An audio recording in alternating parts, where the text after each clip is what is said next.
Hey you guys, Irene Lyon here. Welcome to this long-form interview with my good friend, colleague, mentor, Chris Dierkes. This is a conversation that I have been wanting to share with you for a very long time, and now it's happening.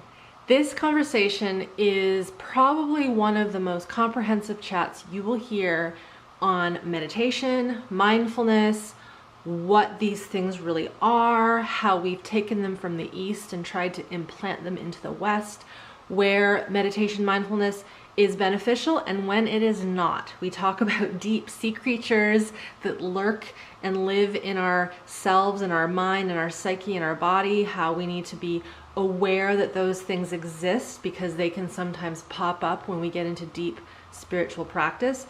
We talk about things that I just don't ever hear people talk about when it comes to these mind-body practices that we seem to just dose out and prescribe left, right, and center for all sorts of things. So I want to encourage you to watch this in its entirety. I know it's a little long, like I mentioned. Watch it in 10-minute chunks, 20-minute chunks, however you want to get through this. I will really suggest that this is something that you spend some time on if you know you want to dive more into meditation and mindfulness, or maybe you are already in that world. This will give you, I think, a deeper insight and look into this concept that really we are just new at here in the Western world. All right, I'm going to leave it at that. Enjoy our chat and leave a comment. Let us know what you think, and we will see you on the other side.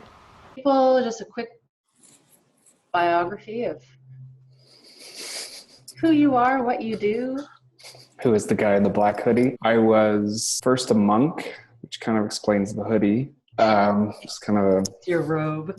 yeah. Oh, yeah. That's good, actually. I was a monk. I was in the Christian tradition. I was raised Roman Catholic for 4 years. I was a member of a religious order and had vows and the whole bit. That was not the life for me, but I did feel like maybe I should be both married, and I was still drawn to working as a clergy person. So I switched denominations where you could actually get married and be a pastor. And I finished seminary and worked for 3 years as a priest in the Anglican Church in Canada, which is Episcopalian for the Americans. And I did that for some years, and I was really drawn into Christian mysticism. I was also really into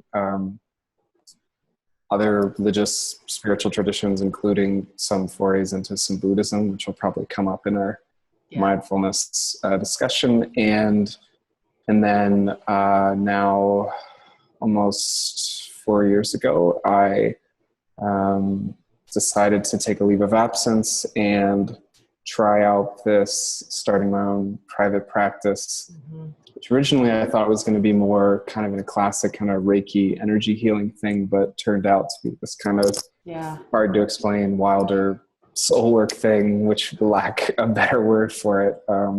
Part energy healing, part intuition, part spiritual direction of a sort. Curious, if we go back, what called you, you started off by saying you were a monk. And it's so interesting because the vision I get when I hear monk is like red robes up on a temple in Nepal. Right. What was it that drew you to this world? And how was your monkhood, different than the shaved head monks that we may actually associate with meditation, etc.? Right. So I was a member of a group in the Catholic Church called the Jesuits. The current Pope is a Jesuit. So it's a religious order. So we had vows like a monk, and we lived in community. So I had vows of poverty, celibacy, obedience. But we lived and worked in the world. Okay. So I did things like I worked as a chaplain at a maximum security men's wing at a jail in Detroit. Wow. Visiting inmates for a year and a half. I taught English as second language to immigrants in the south side of Chicago. I lived in Guam, an island in the Pacific. I lived in Peru. So I was kind of thrown around in lots of different places and mostly oriented in neighborhoods where there were strong justice issues and structural economic kinds of things. And I mean, I'd been raised in a pretty safe, comfortable kind of middle America, white bread kind of place. So I was broken from my cultural habits and kind of saw the underside of the world. And maybe I missed it. You got drawn into this. Was there like some aha moment when you were really young? Like, No, I was totally the guys who did the people who did when we had our grade school graduation and so-and-so is going to be a doctor when they grow up and this person's going to be the president or whatever. I got, he's going to be a priest. So, I mean, they picked it. So fair enough. Like they called that one. So I was an altar boy. I was very pious. I was very devout. And I went to a Jesuit-run high school. So I went to an all-male prep school for high school, and seeing them, and some were lawyers and teachers, and I was really drawn to their strong spiritual practice, but that they lived in the worldly way. They didn't just kind of live in these weird churches or monasteries off in the country. Right. They were part of everyday Western industrialized society. And trying to be contemplative in the midst of an active life. Got it. And that was a draw to me. Cool. Yeah. So if we go back to this contemplative practices, if we just were to say define, if I was to allow you to actually define what is meditation, what is mindfulness, are they different? How do you see it? Where would you go with that question? Meditation is a broad term, I think, that can include a lot of different kinds of meditation. So mindfulness is a very specific, largely originally Buddhist. Now it's attempting to be kind of expanded in a more non-sectarian, I suppose, or secular way. But the kinds of contemplation or meditation I were taught, given that I was Christian, were heavily prayer-oriented practices from the Christian tradition. So generally in the literature, they would divide meditation. This is a little simplistic, but it's a good beginning thing. That there's kinds of meditation that are meant to build concentration. Okay. So those are technically referred to as concentrative meditation practices. So that would be like a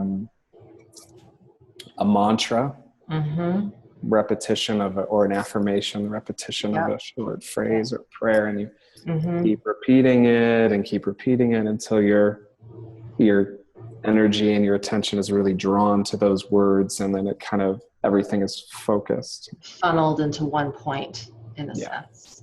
Yeah. So that would be, let's say, what we would call TM, transcendental meditation, would be more of a that kind. Okay. That kind, or the people, if they're taught at the beginning if they're taught a kind of generic meditation practice, and they're taught first to count their breaths, right, from 1 to 10, and then from 10 back to 1, and if they lose their count, start over again. Do it again. That's a concentration based technique. It's supposed to build up your ability to not have your mind just be blah, blah, blah, blah, blah, the whole time. Okay, that's good clarification, because I've actually never heard that first distinction you just made. Concentration based. Yeah, and so then what's the other? Non-concentration based, for lack of a better word. Awareness or dispersal techniques. Dispersal. Okay. Mindfulness would fall into this category. Okay. So you're not focusing on a specific thing. You're letting your attention become wide, and whatever happens or whatever arises, you go with that. So you're You're not meant to be focusing on a specific thing or blocking other things out. You're just going to try to let everything be as it is. Would you say it's very much being in the present moment? Yeah. Yeah. The trick with mindfulness is that, I mean, that's part one of it, I would say. Okay, good. All right, I'm taking notes. Part one. Part one is this wider awareness and letting things be as they are and not trying to immediately go, I like this, I don't like that, I want to experience more of this, I don't want that. No, not changing it. Yeah, I'm not trying to evaluate and have preference. Yep. Non-judgment. Okay, so that's part one. Part one. Part two. Which is usually in this kind of, which maybe we kind of get into our conversation, this kind of contemporary Western mindfulness thing. Often part two is being kind of left out. Okay. Depending on where you're learning it. So the Buddhists would say, this is, and again, I've been a kind of sympathetic and admiring tourist. So I should claim I'm not in the same way that I was really well developed in the Christian tradition. Sure. But I might also add there that you may have actually more knowledge on the ethics of this than even some current day mindfulness teachers. I'm just going to add that in. 2-week training, people who get certificates, for example. Yeah. Yes. Fair. I think that's a fair point. Okay. So in part two that we tend to leave out is... Well, it goes back to the original meaning of the word. So a lot of Western Buddhist scholars would say that the translation of the word into English as mindfulness is already kind of problematic. Okay. And I would agree with them. Okay. The original word is sati, which is in the Pali language, which was the language of the original Buddhist canon. And sati really means memory. Okay. It means remembrance. Okay. So in Buddhism, mindfulness practice, or sati, is remembering truths. Got it. In real-time present experience. So part one is to have this open-minded, open being kind of way of being. But the second part of it is to inspect experience as it arises. Inspect. And in Buddhist language, the inspection is occurring according to Buddhist teaching, which is that everything is impermanent, nothing remains. Clinging to anything and trying to make it permanent when it's inherently impermanent will eventually lead to deep suffering.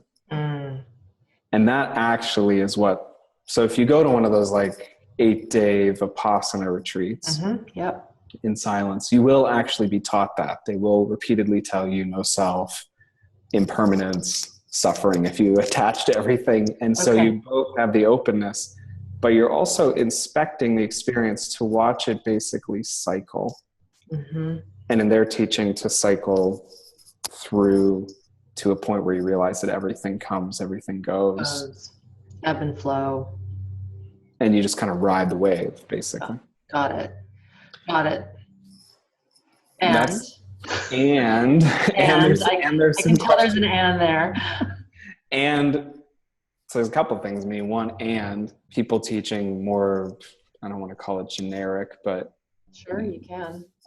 Whatever that word I'm looking for is, mindfulness in a broader, non-specifically Buddhist way. They are generally leaving out the second part. Got it. So, it's like, become aware of your emotions, and that will help you feel less anxiety, or be mindful of your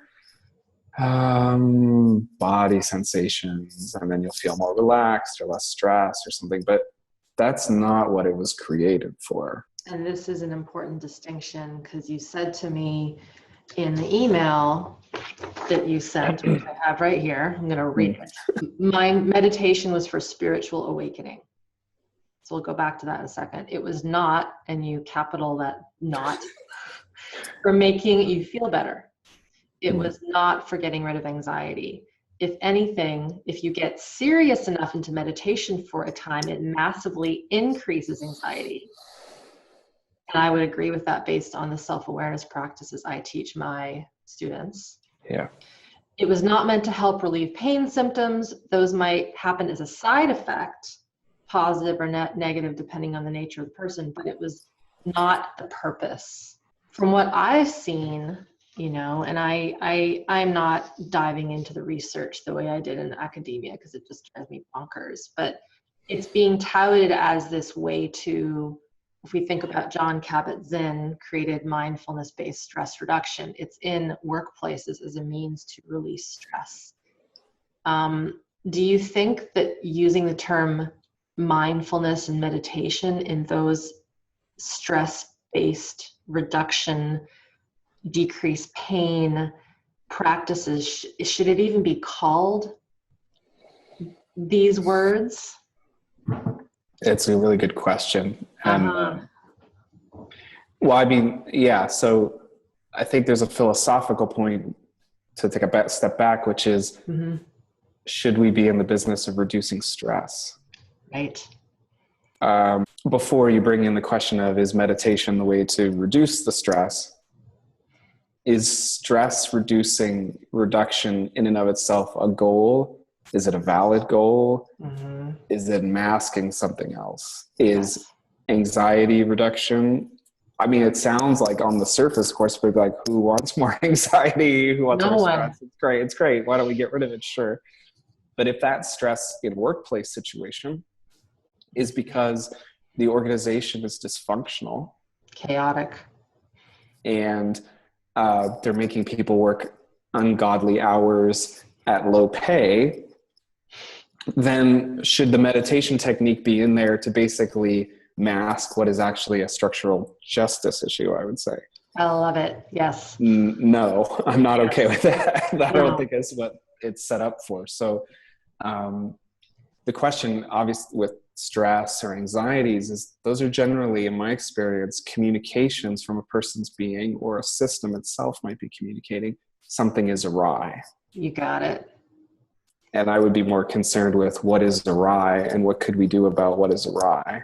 Now, maybe meditation could help with that, depending on what the nature of the underlying thing is. Yeah. Or does, in the worst case, stress reduction turn into people are less sensitized to stress? That's actually a message in their system, that something in their being is kind of going off, and then all of a sudden their back goes out, or they get super depressed, or And this is, as you know my work.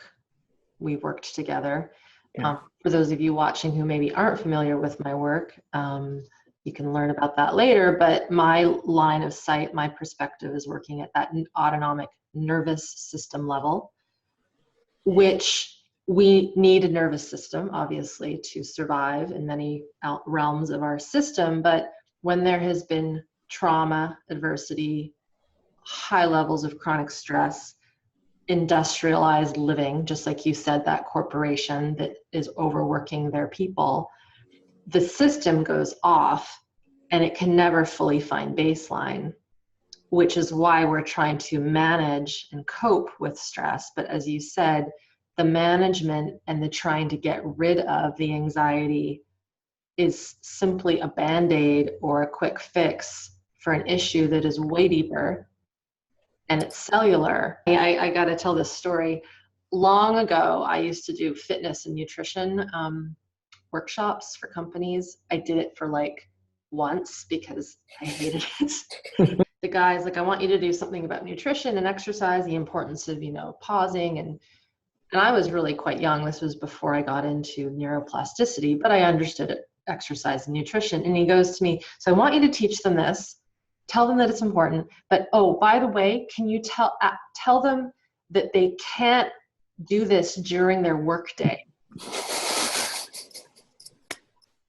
And I'm like, okay, I guess I have to, because you're paying me good money to be with them for 3 hours. So and he told me this like 5 minutes before I went out Right. to this workshop. I'm like, Jesus Christ, like you want me to tell them about having a better work-life balance, but you want it to happen not in the main bulk of their hours that they're awake.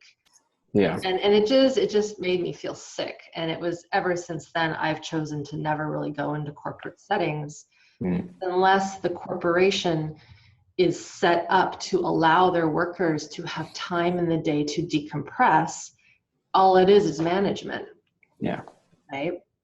So a second ago, when I read that little piece that you emailed me, the first point was that meditation was for spiritual awakening, not for pain relief. What is the situation that you see we've gotten ourselves into by bringing on this concept of, say, meditation or mindfulness on as a way to pain relieve and to manage stress, when really its purpose wasn't for that? And I mean, one of the biggest similarities, or I should say parallels, that I look at is yoga. As you know, yoga is a practice that had nothing to do with flexibility and strength, and yet that's what we completely monetized it as in the Western world. Yeah. So what do you see happening there? A lot of things. Yeah, if you're really honest. So, I mean, one is, I think very deeply that mindfulness practice, I think there's a major question of it grows organically and very deeply out of the Buddhist tradition. Mm-hmm. And I don't think it's so easy to just take it, like you can take the plant or flower just out of one soil, move it across the ocean, plunk it down in another one. We've sometimes seen that where people introduce non-native species and then they kind of overgrow a place. So because without predators, so there's an ecological question. Before one was ever taught meditation in those traditions, you were first taught ethics. And I want you to ethics, I actually have a post-it note here to remind you. Yes. And that is totally getting thrown out the window with it now being commercialized and the focus being not any longer on spiritual awakening per se or precisely or primarily. So you were taught ethics, you were taught cultivation of things like compassion, loving kindness, generosity. These are very deep in Buddhism. They're very deep in religious traditions as a whole. Yeah. And so the spiritual technologies assume an entire culture of practice. Before even meditation begins. Right. And especially something like Vipassana, mindfulness meditation, which is a highly advanced form of meditation. Yes. So usually first the ethics training, then usually the concentration-based meditation techniques. Uh-huh. Then the more awareness, because those practices basically just take your consciousness and your attention, and they're just a depth charge. They just shoot you down to the bottom, and it can disturb. Who knows what's under? Who knows what's down under those dark waters? Yes. Of your psyche. And you get a depth charge just fire down to the bottom of your being, hits the bottom, and whatever, like you ever watch those nature documentaries with those weird creatures that live underneath that nobody's ever discovered, and then all of a sudden it's like, we just found this new thing. They're kind of creepy, so we have those kind of beings, I would say, living in our depths. And if you just take somebody, now again, like, depends on the person way this is doing, but if you're doing this kind of little 2-minute mindfulness thing to feel a little better, you're not, going all the way down. But if somebody is, hey, I'm learning about meditation, hey, you should go on this 8-day silent retreat where you're going to meditate 7 hours a day and there's nothing else going on, and you're going to do it for 8 days in a row, you are very likely potentially going to bring something a kraken out of the ocean that you're not ready for. Exactly. And that can be seriously confronting and seriously worrisome, because the only thing you have at that point in those traditions is just keep to that specific meditation practice. Yes. So if trauma, as you would say, or seriously charged emotion, or depending on your metaphysics, some wilder experience, maybe an ancestor memory or some really early life thing, flashbacks, something in the womb, it comes up, you're just supposed to keep staying aware, watching it eventually pass away. Well, what if it stays there for 20 years? What if it takes 20 years for it to pass away? If it passes, absolutely. If it's anger, is this, I'm witnessing my anger, is that just teaching subtle forms of dissociation? Right. And I want to get back to the dissociation piece. So I want to go back quickly. I want to also hit on dissociation. I want to hit on these sea creatures that might be living deep in our psyche. But I want to go back to the ethics. Yeah. Because what you just outlined is never talked about. It was only you that talked about this to me maybe it was a year ago. We had this conversation the first time. But, before you get to that point of vast feeling, the second part of the meditation that you mentioned, Vipassana, there's ethics, and then there's the concentrative meditations, and we're just throwing people into these 10-day Vipassana retreats without my stuff is all about building foundation and capacity in the nervous system. That is often not even a concept that's even put in at all. But then you've got the ethics. So tell me about the ethics. What does that mean, actually? Yeah, there's ethics. And the other point I would name there in terms of foundations is these are practices that largely grow out of, since we mentioned monks, they're largely practices that grow out of monasteries. Yes. Monasteries are places, and here we're talking not the kind of monastery per se I lived in, but like your traditional, what you think of as a monastery, where your entire life is regulated basically from the second you wake up, when you have your meals, when the meditation times are, when your work periods are, when you go to sleep.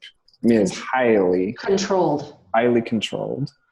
And everything is kind of built to reduce stressors, basically. Everything like vows of silence, bells, living out in the country, hearing the birds chirp, right? Everything is meant to create a lot of serenity. Yes. People care, other people deal with making the food, and you can read and meditate all day, right? So it allows for the ability, that's all there to support the culture of being able to inspect the mind really deeply. And then we imagine we could just take that practice again out of its original context. No thoughts. Just we're going to, with people who have cell phones, crazy amounts of email, lives, spouses, kids, who knows, They have to cook, clean, do everything. Yeah. So there's that. How easy is it just to take a highly monastic practice and imagine you can just take it to people who aren't monks, and hey, no problem, your lives are a little different, but it's just a technology, so no worries, it can just be abstracted. And then ethics side is spiritual practices and the kind of awareness that can come from it, even one could say the power, I suppose, that comes from it, could be used for good or for ill. It's very Star Wars. Yes, exactly. So the Force is, you can have the light side of the Force, you can have the dark side of the Force. Yes. So the traditions are actually quite honest about this in a way that I think we're a bit naive in our day, with the kind of, hey, everybody should try this out, it's good for everybody, la, la, la. The ethics is there to make sure that a person has the right intention. Yes. Is their intention of service? Is their intention of love? Is their intention of becoming more aware so they can be more caring, more compassionate, more generous? And if so, then you learn the various techniques, because there is a lot of, especially if you get really into them and they really start doing what they do, there can be a lot of charisma, there can be a lot of grace, there can be a lot of energy that circulates around a person, and that can get persons, we all have our dark sides. Yep. And so if we start to think that we're so enlightened that we do no wrong and we walk on air, and then we're very likely potentially to, do some damage. An example of that, like what would be something that you've seen where you've seen that lightness and love and good get hijacked? Yeah. The extreme examples are the like very terrible culty things that we have all heard about through the news, right? Right. Those would be kind of your extreme examples. Less extreme is the fact that no matter what spiritual awareness a person may have, we're still human beings. And as human beings, we're fallible creatures. And so there's spiritualities that keep our feet on the ground, in my experience. And there's others that can tend towards this world as a, ambiguous, I don't like it so much, here's my spaceship, to leave and start becoming less and less human. We've talked about this before. The fancy word for that is bypass. Spiritual bypass. Yeah. And again, that's a kind of, I would say, misuse or abuse of what are otherwise genuine, powerful, and positive techniques. But again, monks in medieval India, who were geniuses of the human psyche in many regards, also did not have to face the various issues that we're facing. So they didn't come up with responses for, what do you do about, they didn't know about genetically inherited trauma patterns. Like, it's not really part of their thing. And to be fair, that's not what they were focused on. No. So our way of practicing these things, I think, has to be a lot more up to date, and be willing to say this practice is very valuable, but we need to place it perhaps within a different container. Then with soil and water. If you use that analogy of taking a plant, it almost is like, first of all, we can admire the plant over there, but we really shouldn't just pluck it out and drop it over here. We just need to create our own seed, our own gardens, because it's true, like, it's just not transferable, that controlled monastic life. I mean, when you started talking about that, I was like, oh, that sounds nice. Wake up and your food's cooked and all you do is read and sit. Okay, so what was I saying? That you wanted to go live in a monastery. Oh, yeah. So the interesting thing is I don't want to go live in a monastery. I quite like my industrial capitalistic nature of helping people and drinking wine and making food myself and all these things. But, to go back to that analogy of the plant, I don't even know if there's a solution right now. Obviously, I do the work I do, you do the work you do. But I'm seeing a lot of these practices that are being taken. People are going to train in other parts of the world. A lot of times people will go to places like Bali, India, Costa Rica, very destination-y resorts where they're learning these things, these practices, and it just isn't teaching them how to bring it into the real everyday grind. And I don't even know if there's a question there. It's just more a contemplation on my side. Yeah. Yeah, I mean, I think it runs deep. Um, Mm-hmm. and it goes back, at least in part relative to mindfulness, it goes to the question of whether it's properly translated as mindfulness. I mean, already we have a Western culture that's heavily mind centric Yes. or rational oriented to the exclusion, I would argue, I think you agree, we talk about this, of emotions and sensation and bodily being. Mm-hmm. And then you take this meditation technique and then call it mindfulness. Well, immediately, it's going to immediately click into our brains as Westerners, as English speakers. We're going to hear that as, oh, I'm supposed to focus my attention up here somewhere. And yeah, I make it go wider or whatever. And then I have Mm-hmm. non-judgment, and that's good. And that's going to help me feel calmer or better or something. Yeah. And we have these cultural pathologies Mm-hmm. like that we're supposed to feel better as opposed to feel. Yeah.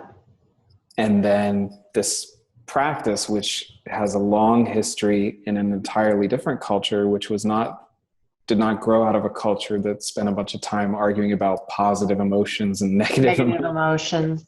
And I want to feel better and I want to have a healthier lifestyle. Like that wasn't part of their thing.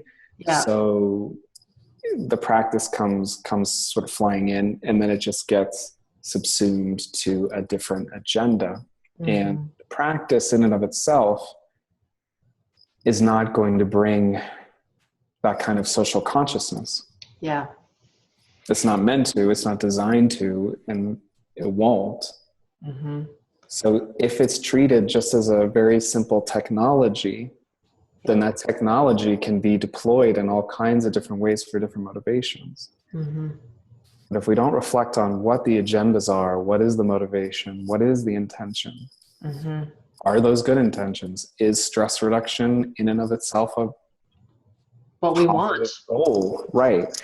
Yeah. Mindfulness is not going to teach you that. That's not what it's designed for. Exactly. And I like what you said a moment ago, the idea of trying to feel better versus feeling. Yeah. And when I work with my people, there's this, like you said, pathology. There are these problems. People are highly dysregulated in their arousal responses to stress, their regulation capacity to soothe, to go to sleep at night or to wake up in the morning. So we have this physiology individually, but also collectively, that is either too chaotic or too shut down. And I want to go back to what you said about dissociation, because if I turn the page to another topic around this, I see a lot of people that come to me who think they've been meditating or practicing mindfulness. And then we start working together and they cannot even bear to sense a sensation in their heart or in their gut or in their neck. And it's very clear that they have been deluded into thinking that they are actually more calm when in fact they're just more shut down. Could you speak to that in terms of, I mean, I understand what has happened. I know you understand, but what's your commentary on this situation that is actually quite epidemic? In the spiritual practices itself, it's very subtle as to how it's being, I mean, we've talked about all the pieces that should go around a spiritual practice. Mm-hmm. And I think the old style actually has a lot to commend to it. Mm-hmm. I'm pretty old school for all of my and I'm more contemporary. I think there's a lot of wisdom that was accrued over many years of a kind of ordering and then a certain logic, and not throwing people in the deep end. So as to specifically dissociative possibilities, it depends on whether a person is being taught like witnessing. So oftentimes you'll hear the meditation, the pointer, the action that's being promoted as a kind of, go back. Right. Almost like your attention or your energy is moving backwards. Mm-hmm. And then, you'll hear people say like, life is like a movie screen and You just Seeing it. watch the pictures come and go. And you can do that. That's a thing that can certainly be done. And it can, if, in the right amount, could help to create some healthy distance for people who are too caught up in something, get a little space, get a little perspective. But if that's kind of the go-to move, and I speak about this from personal experience because that was the style I was trained in, and I messed myself up pretty good for a while. Okay. So I speak from Experience on this one. Yeah. If I'm watching the screen of my consciousness and grief keeps coming up, yes, maybe that grief needs to be attended to. Maybe I need to put a pause on the just watching everything go by moment, and I need to actually grieve. Maybe I actually need to feel the grief, mourn, complete it. And then if I want to come back to the resting in a big spacious awareness until the next thing comes up that needs to be attended to, that would make more sense than just maintain this watching pose. Because then, and you can get terms like in English, people say equanimity or, equilibrium and so on. But that can easily be this kind of, and you can get people who are this kind of spiritual jerks, frankly. Like they're kind of mean. They're kind of, they don't have a lot of happiness or affection or kind of like human warmth about them. And the empathy isn't really there. Yeah. Like what's that about? I don't really think that's what Jesus and Buddha and everybody were going on about, to be just like stone faced and like battle. I'm calm and serene even though I have all this crap swimming inside. And what you just gave that example of, watching the grief go by, if we go back to that idea of, sea creatures living in our depths, it's kind of to me, I'm seeing this vision of, rather than diving into the water and seeing what is maybe there that needs to be rescued and tended to, it's standing on the shore, just looking in, going, that's nice, but we're not going to touch that because I don't want to. Because what you said is watching that float by, the grief, very different than feeling the visceral quality of it. Yeah. And we just haven't been taught how to feel these deep emotions. It's been praised in many ways to stay stone cold and to push through. So then that brings me to this question, like if we think of the monks, the monastery, high up in the hill, are those people diving in to feel these deep pains? Is it actually being touched? Or do they not have those pains because they're not living in this kind of Western industrial world? Well, I think there's the basic universal pains of existence. Yeah. Can you explain that a little bit?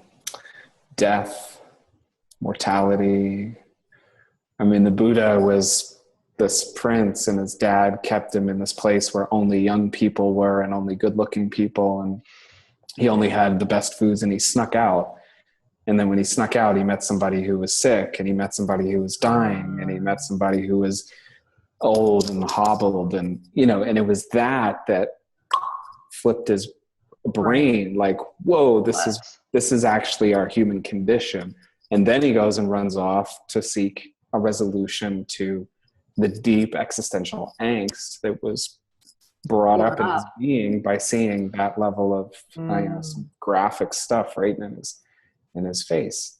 That's what led him to become who he was. So that stuff is universal. The specific forms of our pains are, I think, pretty distinct. I'm not a yak farmer in medieval Tibet. It's different, like I would be doing backbreaking, labor every day. Sure. This scenario we live in, it's much more kind of an emotional, mental stress given my work and so on. So those are different, but the underlying core is the same. The the question of are the monks feeling really depends on what kind of practice they're doing, I think. So there are these, but they tend to be the minor traditions in my experience. Like in the East, they're referred to as Tantra. In the Jewish tradition, they're Kabbalah. In the Christian tradition, there's mysticism. They do say that everything that comes before you is what you face, versus a whole lot of other spiritual practices that are kind of just get out of this thing. Like go where it's nice. Exit. Go where it's peaceful and get the hell out of this, mess here. There's nothing to be redeemed here, versus the ones that say this already is the place. So if the grief is what comes up, if it's the anger, if it's desire, if it's aggression, these are the things to feel all the way through with your presence. And when you do, they liberate. Exactly. And that's alchemy. That's one spiritual argument. And I come from that. I should say my bias is in that school of thought, versus this stuff is just a bunch of chaos. It's a mess. It's a poop pile. Don't get at it. Don't do it. Don't touch it with a 10-foot pole. Just get the hell out. And to be fair, there are spiritual technologies that a person can learn, at least temporarily, where you can end up in a place where there is absolutely no pain. There's no worries, no time. And I've had that experience. I know what that's like, and I know how seductive that is. That's a good word. Because who doesn't? I mean, if you could just stay there 24/7, there's your magical cure for. You don't have to do all this work to fix all this stuff, to deal with the sea creatures. They're just not there. They're gone, but they're there. But they're there because nobody can hold that, and that's not human. That's only, and so if a person is only being taught that kind of a practice, and this is what I was saying about if you get heavy duty in the spiritual practice, the anxiety can ratchet up rather than down, because you're going to keep going deeper and deeper and deeper, and you're going to find more stuff, more and more characters. I want to keep that piece that you just put out, because it's so, I think we're getting to the real good meat of this. When you were talking about 20 minutes ago on there's first the ethics, and then cultivating compassion and love, and then you go into the meditation. Right. There's almost this gray zone where people are thinking that mindfulness and meditation is about the mantras of compassion and love and kindness, gratitude. And one more point to that is I also think this paradox where we want to be compassionate and loving, of course. But then you also mentioned, when you were talking about the gremlins or the sea creatures, anger. And you and I both know how important the expression and cultivation of healthy anger and aggression is. Most that I talk to or I see, like on the media outlets, it's all about love and light and compassion and get rid of fear, get rid of anger. Where does the compassion and the love meld in with also these other deeper primal pieces of anger and even rage? It's a great question. Yeah. Compassion means being willing to be with the pain and the suffering of another being. That's what that's literally calm, community, passion, patio, to suffer, from the Latin, to suffer. Got it. So all of us, again, back to kind of the universal human condition, all of us have our traumas. All of us have our losses, our griefs, our sorrows, our rage, our injustices that we've experienced, or somebody we love, or somebody we're close to, or your from a minority racial group or sexual orientation, you know. So this is not something that is for those people. This is for everyone. all. Yeah. All humans. And compassion then isn't, you know, this kind of be sweet and nice and da da da da da. It means you're willing to turn towards the person, turn towards your own experience, and turn towards them when they say, I'm being, you know, publicly discriminated every day I walk down the street. Like, I don't know what that experience is like. No. I have no idea what that experience is like. No. I don't. We don't. I can hear somebody for whom that is a very deep, true experience of their reality. And I can feel a deep degree of compassion, as well as a huge degree of righteous anger, because they shouldn't be experiencing that. No. That is totally unfair. It's totally unmerciful. It's totally unjust. And I feel like, I don't want to just be like, oh, I'm so sorry for you poor thing. Let me help you. Da, da, da. It's almost like that's almost like a pitying. Yeah.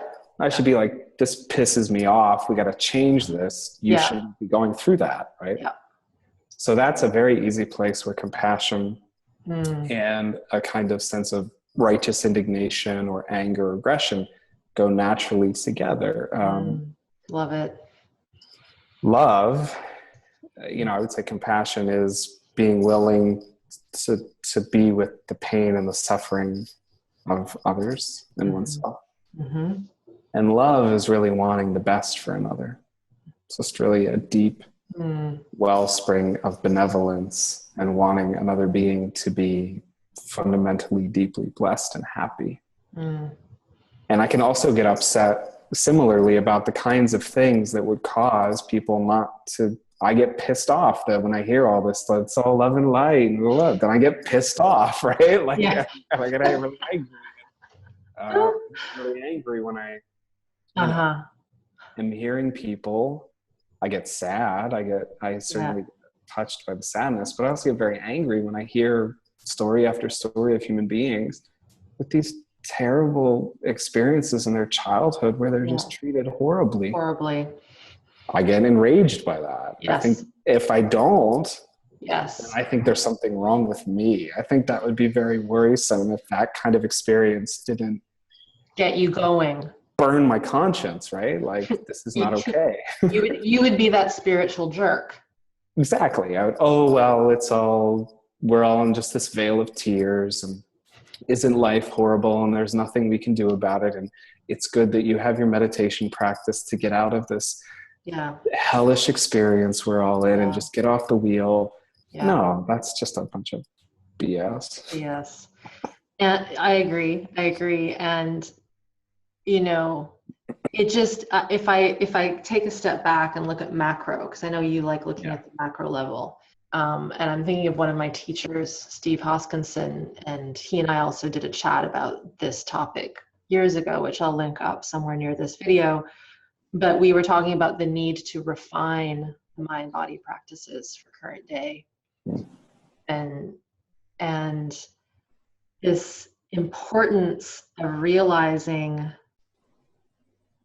that we sometimes have to disconnect to bear a situation.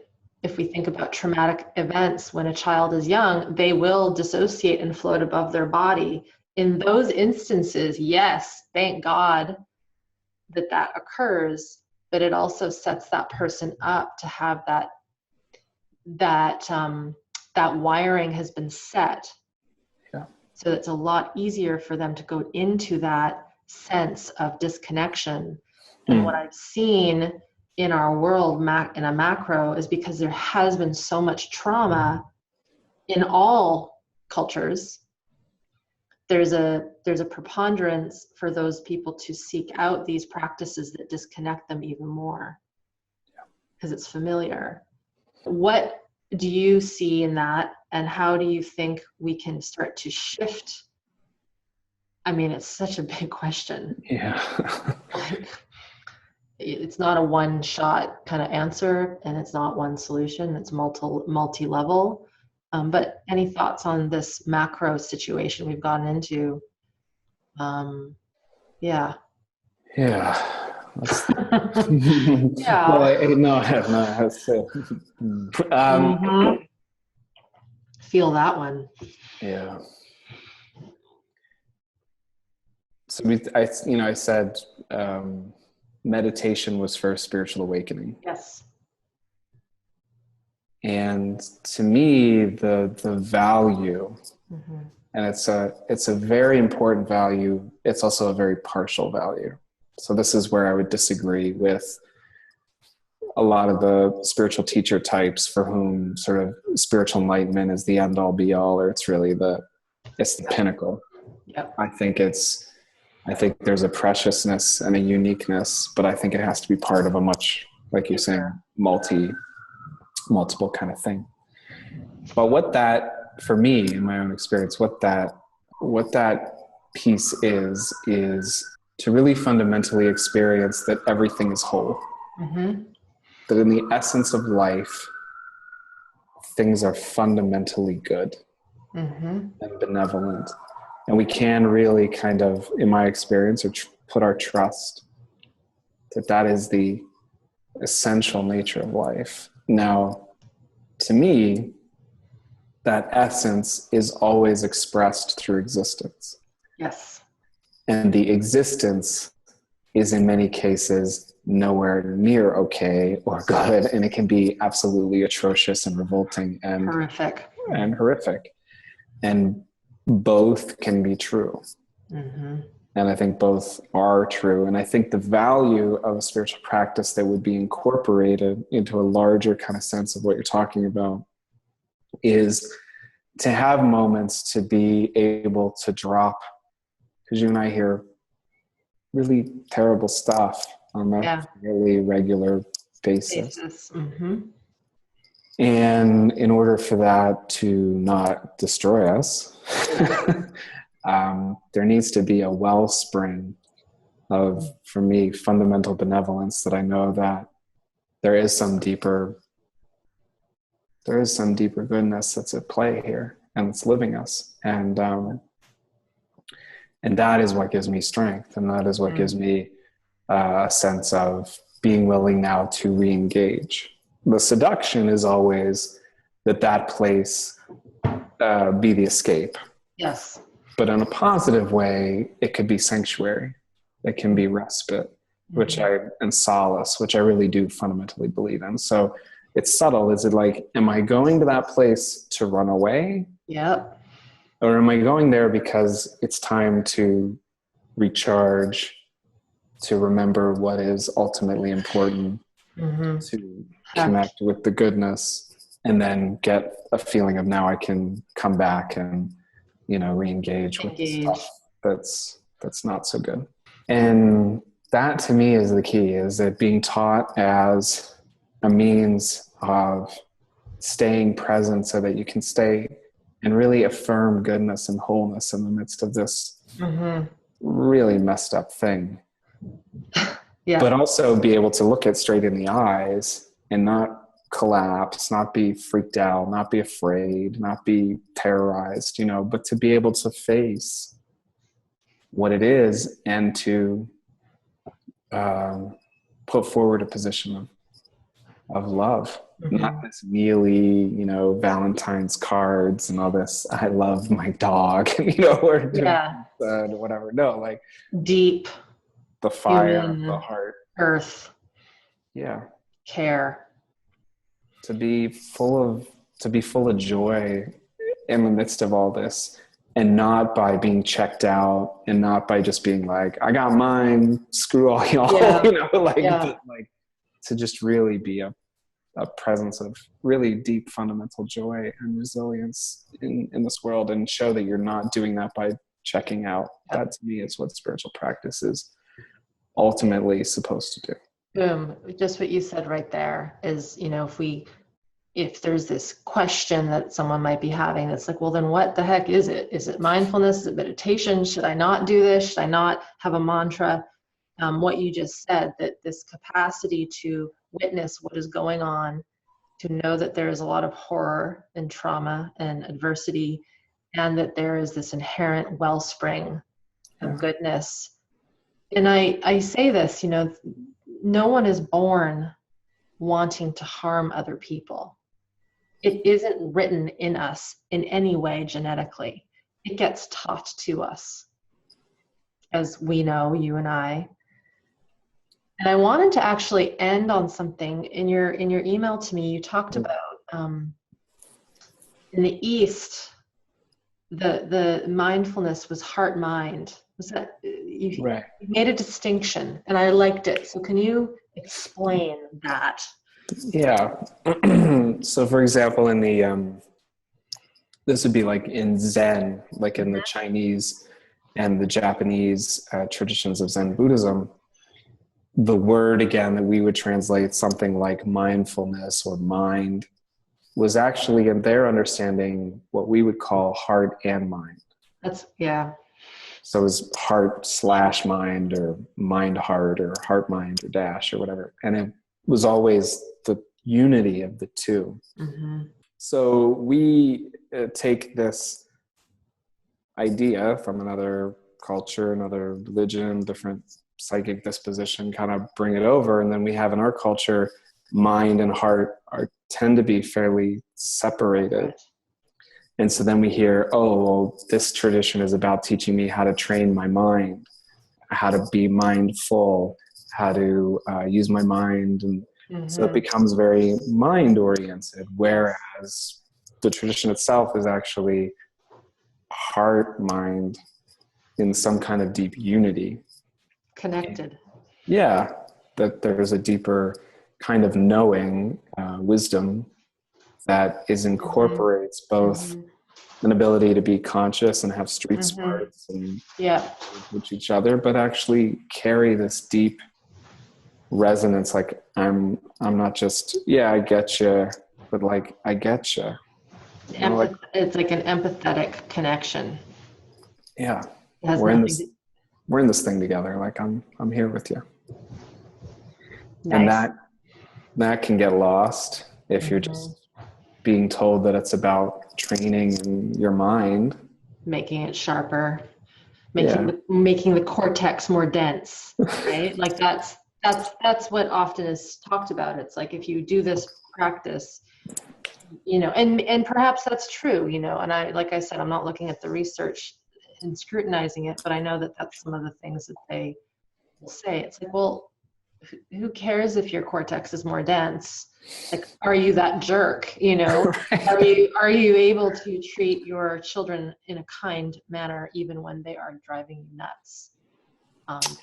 Right. And so we get caught up in this dualistic researchy thing where we're wanting these specific results of how it's affecting density and brain matter and all that. So learning is a very basic technique,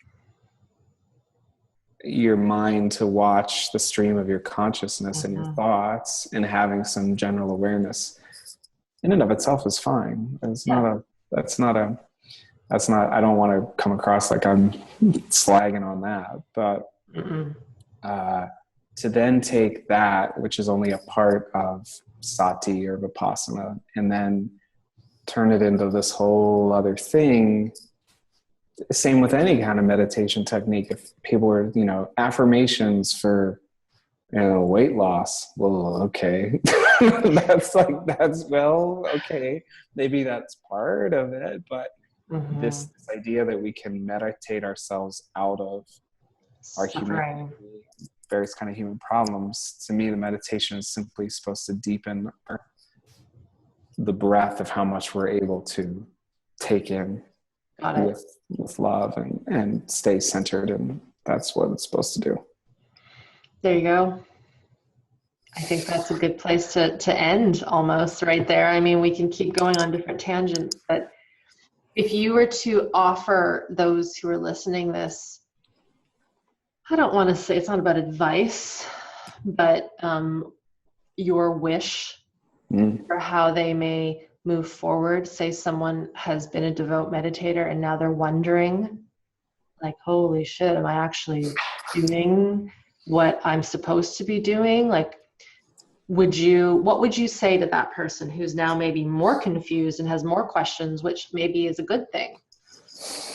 Yeah, I mean, sometimes I joke that I'm, spend my life as supposedly, some people call me a spiritual teacher. It's not really a term I like, but Yeah. I spend my life telling people not to do spiritual practice, even though I'm a spiritual teacher. I'm basically trying to dissuade people constantly from it, but just sort of half serious, half joking. But I think and I'm speaking again from personal experience. Yes, of course. As this hardcore enlightenment seeker guy for a good decade, I saw in real time both the lights and the serious shadows of that approach. And I don't want people to go through what I went through, like on just a very basic human level. You mentioned foundations. Yes. And if that's the thing I would say is foundations. Start with ethics. Start with somatic experiencing. Start with things where you learn what your emotions are about. Yeah. What is grief for? What is anger for? What is sadness for? If you've been taught this kind of model where there's plus emotions and there's minus emotions, and peace and joy, and you're supposed to be peaceful and joyous, go be angry. Go watch a movie that pisses you off. Go yell in the street. Get upset. Get pissy. To me, we got to stay human in this. And I just see a very deep lack of the foundations. Before we get into all the pyrotechnics, which are interesting and fascinating and have their place and everything, the stuff that's less sexy often is actually kind of better for the long haul, It survives the test of time. Yeah. It matters a lot that we care about people. And if you start to notice your spiritual practice is making you less caring, that would be for me a red flag. Okay. Would you also say even, I agree, also wanting to be less involved with people? Yeah. This is actually something I thought we were going to end, but there's this thought that I'm an introvert, therefore I need to stay home and be a hermit. That's how I am. And I agree, some people are more destined to be more introspective and less out there and on stage. But basic human nature is such that we will die if we do not have social connection. Yeah. So what you're saying, and I agree with this, so it's great to have your check on this, is that if we are in a practice that we think is mindfulness-based, meditation-based, and we're finding ourselves less and less interested in engaging with other humans, that's probably a pretty big red flag that we're going down the wrong path. That's a question mark. Because why? Again, is it I temporarily need some space? Sure. We all need our space. Yeah. I want to be silent for a week in a calm environment. Believe me, I have my days still every day where I'm like, God, I should go live in the mountains by myself and the hell with this world, right? Sure. Yeah, okay, so you gotta be able to laugh about that part. Yeah. If it starts being if it's not funny, if it's not a ha-ha joking, I'm able to joke about some, deep, dark stuff I got in my being. If it starts to become unfunny, for lack of a better word, if it starts getting very serious. And precious and extra sensitive, that's where I would start to become cautious. I would be apprehensive in that case. Good to know. I would also add, if someone is starting to get more physical symptoms, if you're becoming more tense, more tight, there's more pain, things that didn't pop up before, like maybe your digestion is going off, maybe you're not sleeping anymore and feeling rested, more colds, more viruses that linger longer, that is another sign that your system is going into kind of a shutdown. Because the body, because we are body beings, cannot generate and heal at the level that it's supposed to. So that's another telltale sign that practice that is supposedly to get us healthier and more resilient is actually making us more rigid and unhealthy.